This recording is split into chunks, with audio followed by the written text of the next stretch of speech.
Hello everybody, it's Danny and Wanda back from Pecan Grove. We're out here at our, some people call them grapes, we call them Scuppernongs and Muscadines. We haven't shown y'all anything about them in quite a while. I've been working on them. This was my daddy's here. I come up here and these little sprouts keep coming up on it. I'm trying to keep all this stuff kind of plucked off of there. And it has started to grow up top. I finally got it up on here, and I don't think it'll take long. I think probably before the summer's over, it will have it covered. This one here come from deep south. Like I said, it was my father's. It's a bronze Scuppernong. It makes a very large bronze Scuppernong, and we have got the trellis system built here for it. I had a little bit of aluminum left. I was able to get one of the legs done. I got to go to town and get a roll to finish doing it.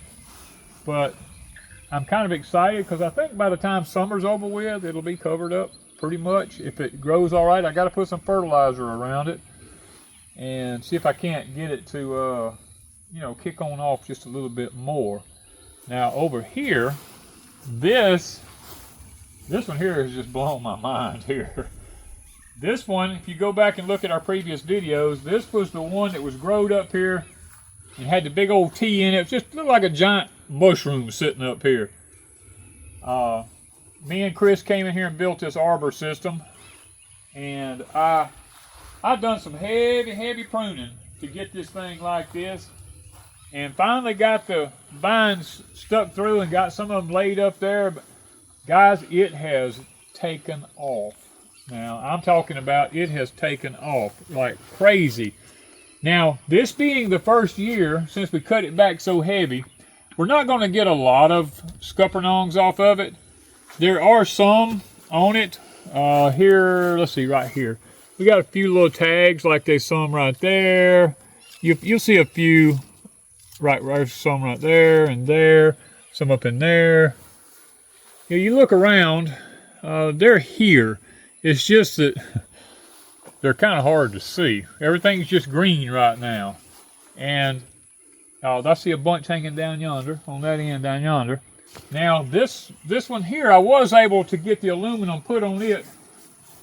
You know me, I went to plundering around on the property here, and I guess the old elderly gentleman that owned it had a roll of aluminum flashing. So I found it, and it looked like there was enough to do all of it, but I lacked 3 posts over there.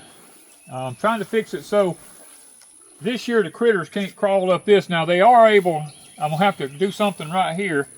I'm going to have to build something around this to keep them from crawling up here, getting up in it. But that'll come in time when I get the rest of my aluminum flashing. I'll try to build something around this right here to get it taken care of. But now, people's going to correct me. I already know it's coming.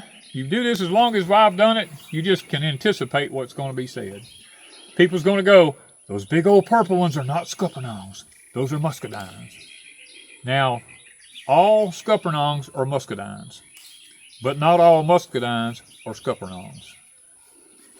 This one, being the big giant purple one, y'all have seen the videos. Them things are big as a 50-cent piece almost, and they're so good. We squeezed last year, I don't even remember how many containers of juice we squeezed out of this. Got a video if you want to go back and watch that of us squeezing this. This being the giant purple Scuppernong, we have learned not to squeeze them when they're fresh. We've learned that if you put them in the freezer and freeze them first, then squeeze them, they do a whole lot better than they do if you try to squeeze them when they're fresh. And she's having another one of her spells here. But this year we probably won't get enough to squeeze, and I know that, on this particular arbor here. And I'm okay with that. But now what we're going to do is we're going to turn around and look behind you at the Muscadines. Now these, I'm going to have to do something with this year right quick. Now, I fertilized these this year, and maybe I shouldn't have. I don't know. But it looks like a jungle now. And I'm gonna have to get up here and start doing some serious pruning back on these things, because I mean, guys, you pull these limbs up here and you look, I got muscadines from, get these vines out of the way, from this size right here all the way to this right here. I've got them things, I mean, everywhere. And it's got to be cut back. I can't even get in here to mow. They're just getting all out of hand.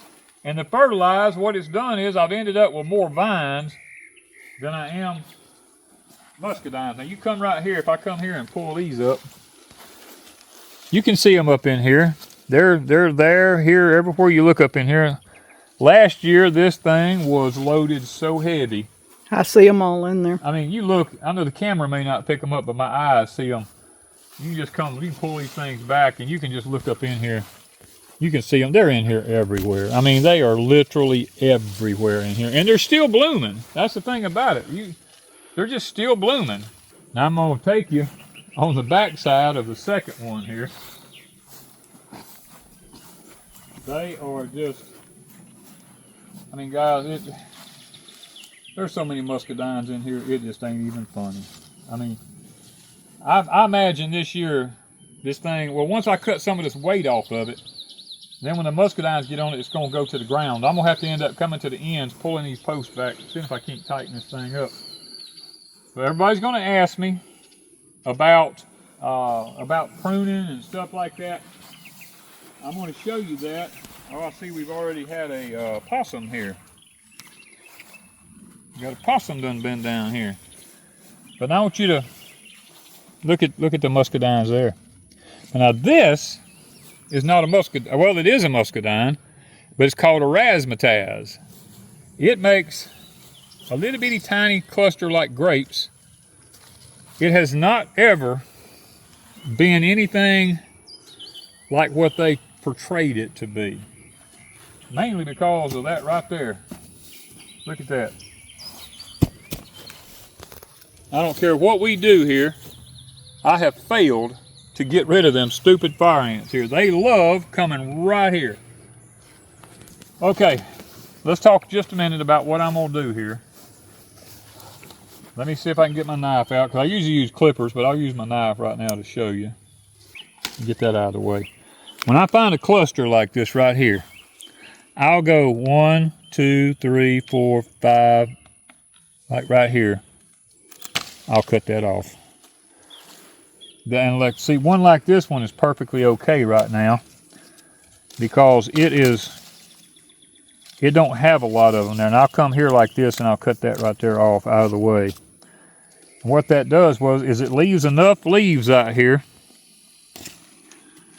to support the grapes that's on it. Just pulling enough stuff out to support the grapes. You know, and it takes a little time to do this. I mean, you're not going to do it in no big hurry. Now, on here, there's also going to be a lot of what's called water sprouts, or sucker sprouts, or whatever you want to call them.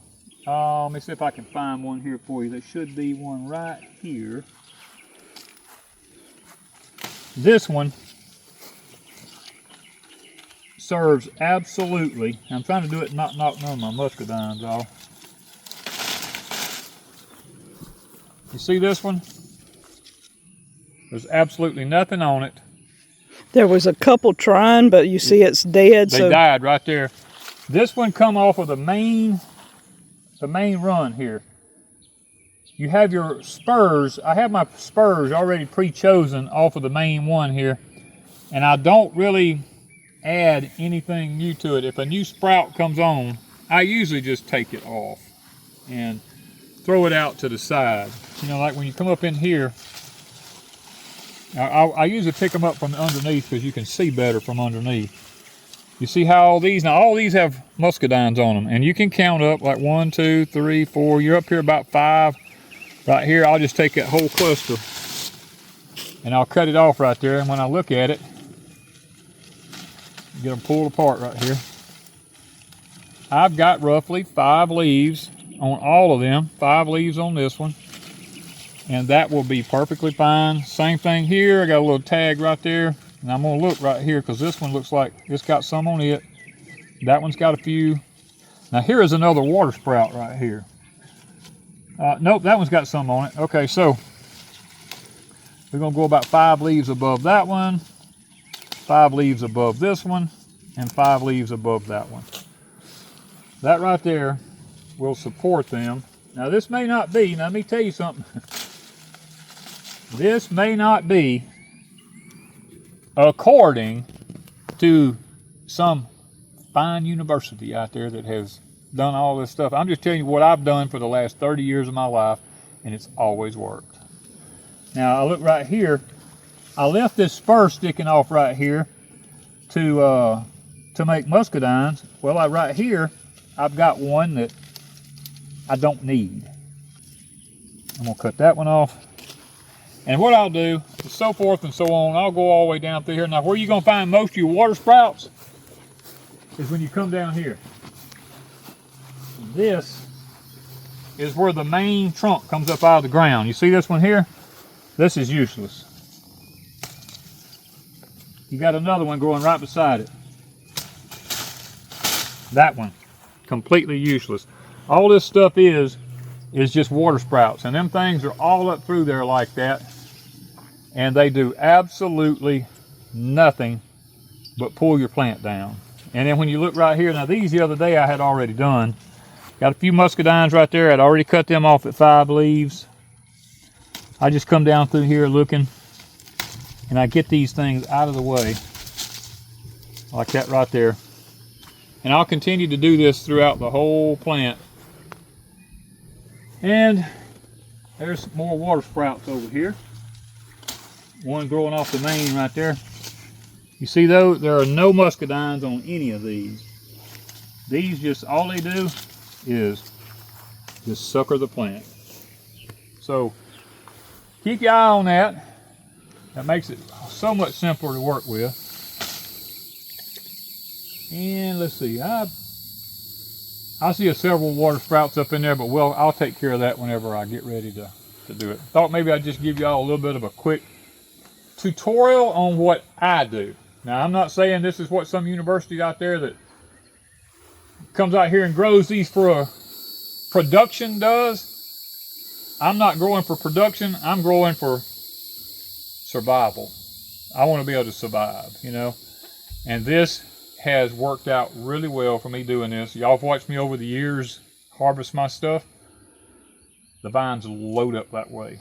Well, sitting here looking back, guys, I can tell you I got my hands full right now. I got my work cut out, but that's going to take a little bit of doings. With all the rain we've had this year, I put fertilizer to it, and all the rain came. I wasn't anticipating that, but I don't mind it because it looks like we might have a good crop this year. If the birds will leave it alone. Just remember, all Scuppernongs are muscadines, but not all muscadines are Scuppernongs. So this one here has been on this property for, I can honestly say, I know it's been here 30-something years, because 30-something years ago, I came here as a young man, and it was here then. And the gentleman that owned it at that time told me it was a Scuppernong. And I don't care what anybody else tells me, I'm going to live with that, because it is big and it's purple. This one is big and it's clear. It was called a Scuppernong when my daddy bought it. The old man told me this was a Scuppernong when he bought it. And as the old song goes, that's my story, and I'm sticking to it. Now, I will tell you this, the muscadines that you see in the background back here, the gentleman had those at the same time 30-something years ago when I come here. The muscadines that's at Deep South Homestead right now originated from them right there. Because when he gave me a cutting off of that one, and I put it at a house that I used to live in, and when I moved from there and built Deep South Homestead, I brought the cuttings with me. So what's at Deep South Homestead, my daddy's is at Deep South Homestead, the big bronze ones. There's 150 foot long fence of them there. And there's a big arbor of them right there, the purple muscadines there. So the new owners of Deep South Homestead will get to enjoy that. And they will be able to make a lot of juice if they so choose to do that. All right, I got to get out here and get busy, guys. I just thought I'd carry you up along with us on the Muscadines and Scuppernong journey. We haven't said much about them this year. We did talk a little bit about building the arbors, and if you go back and watch the video, you'll see just how poor looking they were at that time because I cut them back so bad. Even I myself hated to do it, but I knew it had to be done. And now I look and I go, doesn't even look like I cut them back, you know. So hopefully by the end of summer, we'll be sitting here talking about this one here. We'll have this one covered up. I just hadn't fertilized it yet. All right, got to get busy, guys. Thank you once again from Pecan Grove.